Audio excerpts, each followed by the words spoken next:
So as you can see here, so this was the last 365 days. The majority of that, in actual fact, 1.3 million was made from around October alone because of the season of the business. And so like over the last year, it's been 1.5 million. Welcome back to another episode of the EMS podcast. And again, back-to-back special guests. Today, we have one of like the most lovely people I know, one of the biggest inspirations I know. And it has been an absolute pleasure working with him in the mentoring team. And Nick, how are you? And can you introduce yourself to the people who don't know you yet? Yeah, sure. Firstly, like I said, I've said this to you before, but back at you, mate. Like you've been a real inspiration to me too. I think I love what you're about. I love how you are with people and how much help you give to the community. And obviously, you're a badass in terms of skill sets as well. So appreciate you too, man. So my name's Nick. For those who don't know me, I have a couple of e-commerce brands. My flagship brand has been going probably about 3.5 years now. I've been in e-commerce for about 4. And so when I started, it was like 4 years ago, and just grew from there. Really, it's been an absolute journey. So I started off in construction, and I knew it wasn't for me, and I knew there was more out there, but I didn't really know how to do it. So I moved over to the corporate world, thinking that that's where I was going to make my money. You know, be big business. And it turned out that that wasn't really for me either. And then the more friends I made further up the chain, the more I realized the profit margins that they were taking in versus what they were paying. And so I decided to go and give it a go myself. That plus obviously seeing people on YouTube making stacks of cash in e-commerce as well. I was like, come on, I've got to give this a go. Like, why not me? So that's why I got into it. And the rest is history, really. Now we've got a multi-million-dollar e-commerce business, which is so insane to say. That's now evergreen as well outside of the snowboard niche. So like, it's so cool. And other brands that we're testing products and making sales on as well. So like, yeah, it's a real blessing, mate. It's cool. Absolutely inspirational. How was your first touch point with dropshipping? Like how did you know about dropshipping, and what were your first moves there? Yeah, so ages ago I did try Amazon FBA. So it wasn't actually drop shipping. I was looking into wholesale because I didn't know what drop shipping was. So I tried testing a silicon spatula and a silicon oven pad, and I bought a number of units in, and it absolutely flopped because I was utter rubbish. I was utter trash. I didn't know what I was doing. And so I left it for a few years. Drop shipping. So I finally, across my career journey, I moved over into a marketing company where I was the salesman. I didn't do any of the marketing. But I really got into e-commerce from there because we had a couple of clients that were doing it. And so I was like, again, but like I said to you, I see the profit margins they were taking in versus what they were paying me. So I was like, oh, I need to get into this. And then I came across drop shipping online as a business model, and loads of people talking about it on YouTube as well. And then you see all these young guys like pulling in loads of money and stuff, and then drop shipping, and the whole appeal of it, you know, no upfront stock. And I had literally no money in the bank. I must have had 500 quid. Like, that's how much I allocated to run the business. I had probably about 2 grand in the bank, but I was 5 grand in debt or something around there. I can't say exactly. And then I allocated about 500 quid towards it. So I heard about dropshipping from there, and my main journey has been through YouTube, really, study, and then obviously the mentorship later. What made you like take exactly this mentorship? Because there are so many mentorships out there. What made you like choose the one of the Ecom King? Trust. So I'd followed the Ecom Kings free course, and something had come out the other end. So like when you do something and then you get that first result, and you're like, oh my God, this could actually work. Mm-hmm. So I knew that the information was reliable to the extent that I followed what the steps were, and then pop, sales came out. So that was the first point for me. So it just made the mentorship a lot easier because I saw the results off the back of it initially, at least from the one sale, so or the few sales. And after joining the mentorship, like how long did it take you like to see some really significant results? For me it was instant. So as you may be aware, like I did 2 levels. One was helping get off the ground more, and then scaling as well. And scaling one was utterly ridiculous. Yeah. Like it went from 20k month to 400 like the next month. Crazy. And like take us a little bit on a journey with you. Like how did you choose your product, and like how did you come up with the brand that you have today? So this is a really important topic, I guess, for any beginners watching, because it's something that we've seen success you and I have before as well. So I mean, the first one is a bit out there. So I tried thinking about solving my own problems, and there was definitely something in my life that I needed to solve. When I was thinking about selling something, I was like, "What's annoying me?" And then I found something in there. But the powerful thing, and the powerful thing I've seen with other people starting, is finding a product doing well and then niching it or marketing it to a more specific market where it's less competitive.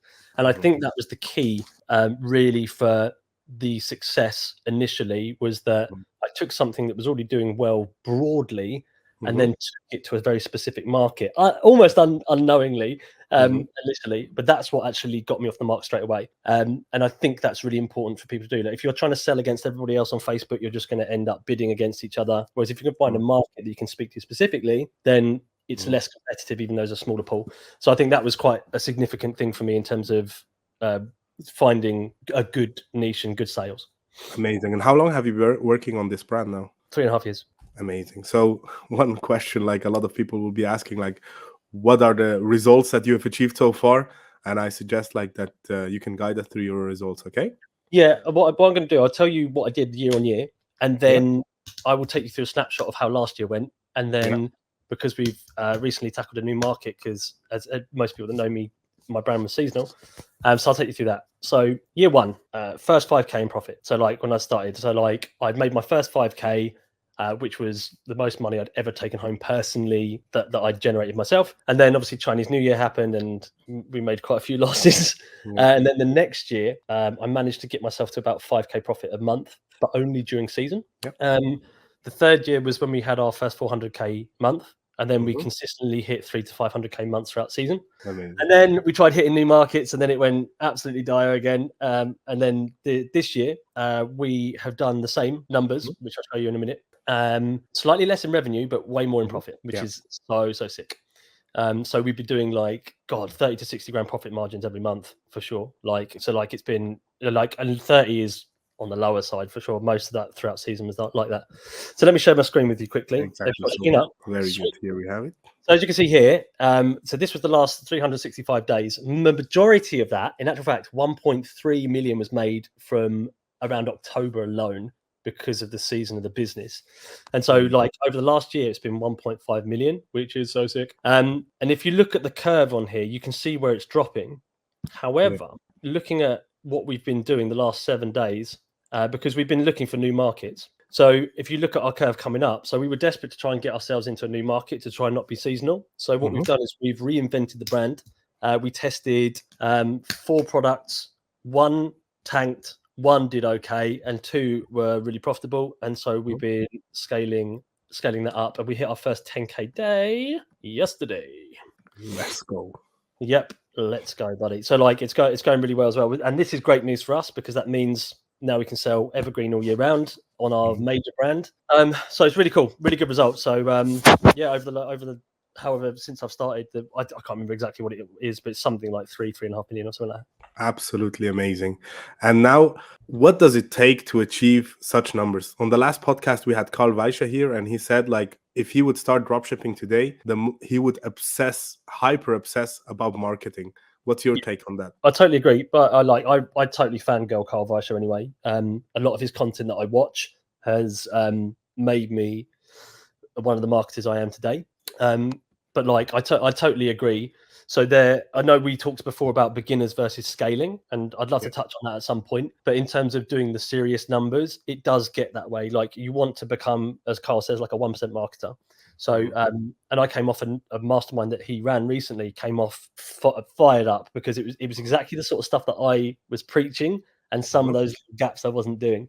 And so I think becoming the best marketer on the planet in terms of like how you can study is super important to get to those numbers. I'll try and give some quick hacks as well, which would be really interesting. But you need to really understand the desires, the needs of the buyer, do your research, find out what people what keeps people awake, what beliefs and misconceptions they have that stop them from getting to their goals, because that's what you're doing. You're selling someone something so they can achieve a goal, even if it's self-expression and fluffy nice feelings. So getting really good at that, and then how to speak to people on a level in a good psychological way is super important for big numbers. I think price testing was big for us. Don't underestimate how much you can charge for something. and offer testing as well. So when we first met each other, you very much, like, my mentor introduced me to that for sure, and he's been massively pivotal in us growing. But you really drilled that home with Alex Hormozi offer thing. So offer testing is so important because the amount you can get back for a customer allows you to spend more money, which allows you to scale for sure. So those things were big. And like, what advice would you give like a beginner listener now who wants to develop those skills? Like, how can he go about this, and how can, like, what material should they consume to get closer to a 1% market? Okay. I think maybe first I'll talk about some quick stuff. So like, when you're starting out, you won't know everything. So if you can find a way of getting off the mark, as in like making your first sale off the mark, quickly, then do that, and do that through proven methods. So for example, you and I were talking about themes recently, and if you put the right things in place, you might not know how everything works, but it's good practice themes in place that will potentially make you money. So what I would say is that from the initial getting off the mark, try and get something in play that's kind of proven, a good theme, look at a product that's doing numbers already that you can kind of piggyback on, and then start moving into the 1% marketer stuff. The 1% marketer stuff is very... So I've committed to becoming a lifelong student and studier of psychology, media buying, video editing, graphic design, and stuff like that. And it's very hard to pinpoint to a specific resource, but psychology is so important. Cialdini's 6 principles of persuasion are very powerful. Finding out what needs, goals, and desires are, and people's belief systems, and how you frame a belief. So like, I'd get really stuck into psychology, become a psychology master, because that's what it is. It's humans. We're all humans. And so if you understand a human and what drives them, then that's super important. So I would go all over YouTube. There's changingminds.org. That is a really good site to take you through so many different psychological concepts. And I would start searching on YouTube and just really commit to studying. I found what really works for us is, honestly, graphic design and video editing, like creatives and being good at creatives, has been one of the biggest linchpins for us, aside from offer testing, and stuff like that. That is massive. So if you can get really crazy good at making ads, that's super important. A quick hack, and I know a lot of students of mine before know this, but like, do your research first and find out what people's goals, needs, and desires are, and what their opinions are about things. Understand them, and then if you're stuck for a creative idea, problem, agitate, solution. We've discussed this before, isn't it? Surface the problem, make it worse, and then make it better. That's an ad framework that is timeless for me, that always seems to print money. One thing that a lot of beginner students are struggling with is product research. What advice do you have there? Like, how would you go about this topic, and how do you validate a product that, in your opinion, could make sense to test and hopefully scale? Great question. Really great question. So like, what I find a mistake a lot of students make is they'll come to me or come to someone with a product. They're like, oh, I think this is a good idea. And I was just like, is it making any money? It's like, no, it's a good idea. And don't get me wrong, some ideas are so good, they present them to me. But as a beginner, you really want to be looking at something doing numbers. The chances that you're the first to market with any product is very, very slim. So you want to do something that's at least doing numbers. So you want to find something, whether that, like, my mentor still has like the age old, going through the ad library, looking at something more than 2 months old, but no longer than 6 months old, looking at what's been running for a while, and then sticks it into Shop Hunter, and then, which is the store tracking tool, and then just sees what revenue it's doing. And that's like a technique age as old as time that still works. And like you and I know, we use ad spy tools, which are really effective, that show when someone is putting ads live, which is so cool, because you can see when people are scaling. But both methods work. But I would say it needs to be making numbers. If you can, put it into a store tracker. And another good technique, we found our other winning products by tracking that store and then looking at all their other best sellers and testing all those. And now we've got 2 products that are killing it. And now, for a beginner like who doesn't have a lot of skill sets yet, do you advise like just taking exactly the same creatives that they have, like the competitor? And would you target the exactly same country like the main store is doing? Or would you tweak the ads already from the beginning? And if yes, how would you go about that? Oh, that's so good. That's a good question. Firstly, I would do something similar, because something about that is working. Now, obviously, there are instances where they could have caught an early wave and stuff, but something about that creative has worked for them. So I would, me personally, I wouldn't copy it outrightly, because for me, we've had copyright problems before in the past. But if you can get yourself a cheap editor like CapCut, you cut out a scene and then replace it with something slightly different, and it's yours. I mean, like, a lot of these drop shippers are using material that already exists. So you've got to be a bit careful about that. But if you can recreate it to make it your own, even if it's the same style, and all you need to do is simple cuts. You don't need to do anything over the top fancy to recreate it. So I'd say recreate it as a test for sure. I run image ads as well. So what I do to test the market is, for example, I'd take a product and then I think, okay, this could apply to this, and that market. So let's take sports. I think that could go for golf, that could go for running, that could go for other niches. So I do a simple image ad with the product, the benefits that are relevant to that market, and I put image ads live. They may not all be profitable off the bat, but you'll definitely see which one's hooking more.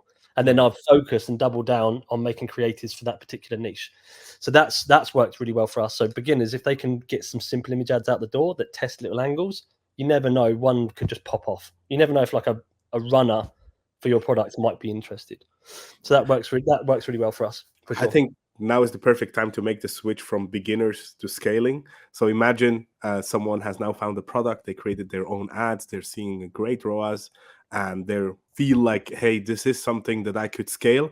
At what point do you realize that this is a product that I need to scale and also put in much more effort? Is it after 5K in sales? Is it after 1K in sales, after 10K in sales?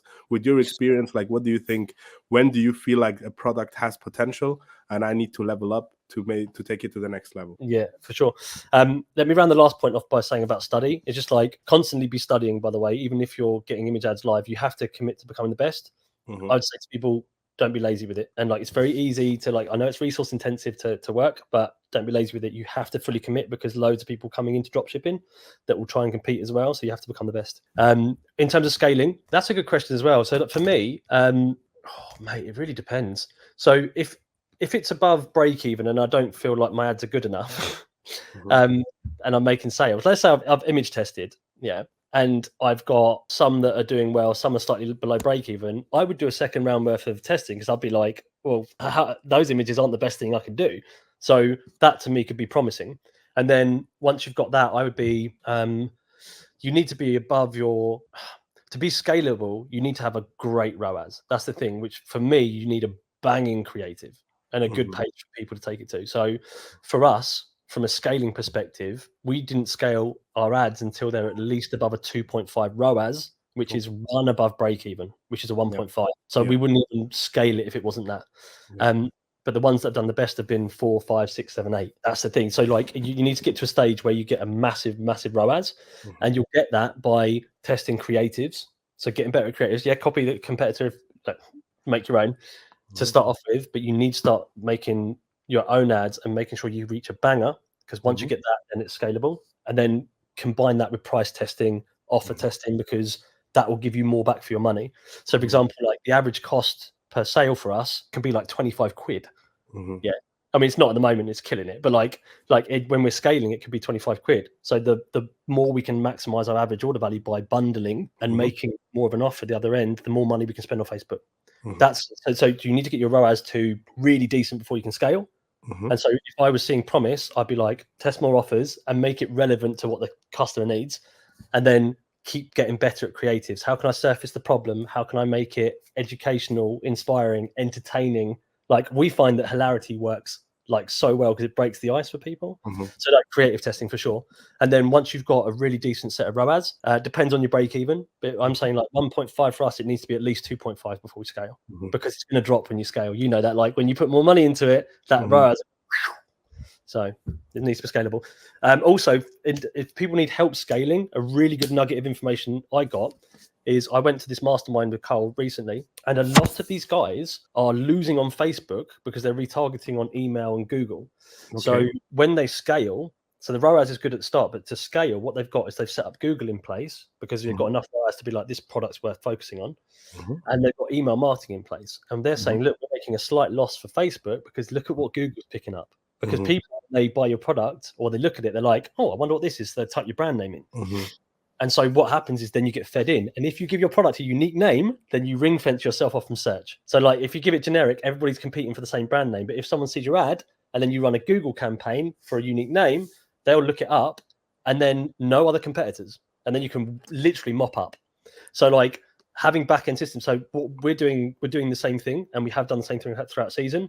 We have Facebook doing 40 to 50%, and then email marketing is taking 20 to 30, and then Google's taking the rest. Like it's worth, if you're trying to scale, open yourself up a new channel and get your emails pinned down as well. Get your emails pinned down, because it gives us a lot of revenue. One thing that I experienced with you was like the topic delegating tasks. How did that develop for you in the last 6 months? Like, what tasks did you delegate? What do you like if you would start again?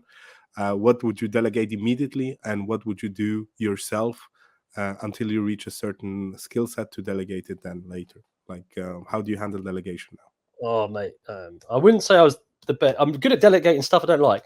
So let me start. So what I delegate now, and as a beginner, so customer service is always the first thing I delegate out. So like, if you can train someone or get someone on board like I have, who's absolutely amazing, to understand the product enough, to be courteous enough to the customer, you have to feed them your brand guidelines, being like, money back guarantees, and make sure they're treated nicely. Customer service is the first thing, and putting orders through, because that is I don't want to say lower skilled task, because there are people that are very good at it that run businesses off the back of it, but it's the lower skilled task. Your task should really be revenue generating activities. Advertising, making creatives, or doing creatives. That would be the last thing you let go of, unless you're rubbish and you've got loads of money, you can outsource it to someone better. That's what I would say. So for me, I'm still doing our ad creatives because it's revenue generating. I haven't found anybody better yet. That's not a brag. Like, I want obviously to hire out some good people, but that to me, because I know how to advertise, is one of the last things I'll delegate. I'll even delegate out media buying at some point. I do the media buying because Facebook nowadays is very broad. If your creative's good, then it works. So customer service first, and then what else do we outsource? The one thing I've learned over the last 12 months is let people work on their strengths. So my business partner is so good at articles, and so if I pull him in to do creatives with me, he's not going to be as strong. Whereas if I turn that in and say, look, why don't you do top of funnel stuff? And so now I'm delegating that part of it, which I could do, but he's strong at. So leveraging people that are strong. Same with the landing pages. We're going to get someone to do landing pages that's really good as well. I could do them, but I can't split myself that many ways. So leverage people's strengths. Find people, like if you're in business with someone, what is it that they can bring to the table? Or if you're out delegating, work to people's strengths. That's a big thing for me, because I try and do everything and it just doesn't work. You can't scale. Now, my final question. Imagine younger Nick 4 years ago is listening to this podcast now. What advice would you give him if he would start dropshipping today? Can I give some overall mindset advice? 100%. Whatever advice you think it's the best. Because I think it's pivotal to anything. Is like, Einstein. I think Einstein said something like one of the most important decisions you make is whether you live in a hostile or friendly universe. I'm not saying things don't happen to you, but the way that you look at the world changes it. And so like, if you look at the world positively, your brain will try and find that confirmation in your environment. So I would say that your reality and your control over your reality is so much more than you think it is. And you can, mate, you're so neuroplastic. You can change. Like, people think they're fixed and they'll never make it. Like, I completely changed who I am into the person that I wanted to be. So like, what I would say to my younger self is, don't worry, you can do anything, by the way. So don't listen to any of these guys. You can do absolutely anything. And mate, I wish I'd taught myself to be better with money sooner, but everything in its own right time. So I would be like, don't worry about the how, get super clear on your goal, because things just happened that came in that I was just ready for the opportunity. Don't worry about how it's going to happen. Get super clear what you want, and believe it's going to happen for you. From a dropshipping perspective, start, like just do it. Just like do it. Like, I know loads of people that prep and they over prep. I'm a shoot first, aim later. It's not ideal, but it means I do stuff and it gets done. Just start and enjoy the journey of it. Like, because you'll never lose out. Even if you don't make that sale straight away, you gain loads of knowledge. And then over time, all of that just builds and compounds until you become this absolute force of nature. And you're like, oh my God. So you may not, and Carl says this as well, you may not get feedback straight away for your actions, but they will compound much later on. And then you'll become this absolute weapon. And so like, just do it and commit to learning. Enjoy the journey of learning, because you will get more and more powerful as you go, mate. You will. Absolutely amazing. I will link your YouTube channel in the description below. What kind of content can people expect there in the future? I still haven't done my YouTube channel yet, and it's super annoying, but because the e-commerce stuff is making so much money, And my number one goal this year is to get to 5 million in the year and take my brand evergreen. That's literally going to be my focus. I will try and get YouTube videos out. I do have the first one recorded, but I haven't got it edited. It's for me, I want to help people out that were where I was, that weren't psychologically empowered, that were rubbish with money, didn't believe they were going to get there, and had environments of, like everybody does, of people around them, just normal people, that's not empowering. Because you tell anybody you want to make 100 grand or 1 million, and then like most people be like, what? And so like I want to try and share mindset techniques that I've had, as you know, I'm into psychology, that would help someone like me get there in a fraction of the time, because I'm 37 and everything in its right place and time. But if I can get a 24-year-old there that's hungry, that didn't have a lot of money, and get them there earlier in life, that would be so insane. It'd be so insane. Nick, thank you very much for this super valuable 27 minutes. I'm 100% sure if someone watches this podcast from the beginning until the end, they'll feel like empowered to start. And hopefully this was like the first of many podcasts that we do together, covering different topics in the future. Thank you very much. And lots of success with your goals until the end of the year. You too, man. You too. Good luck to everybody. Thank you. Bye-bye. Bye.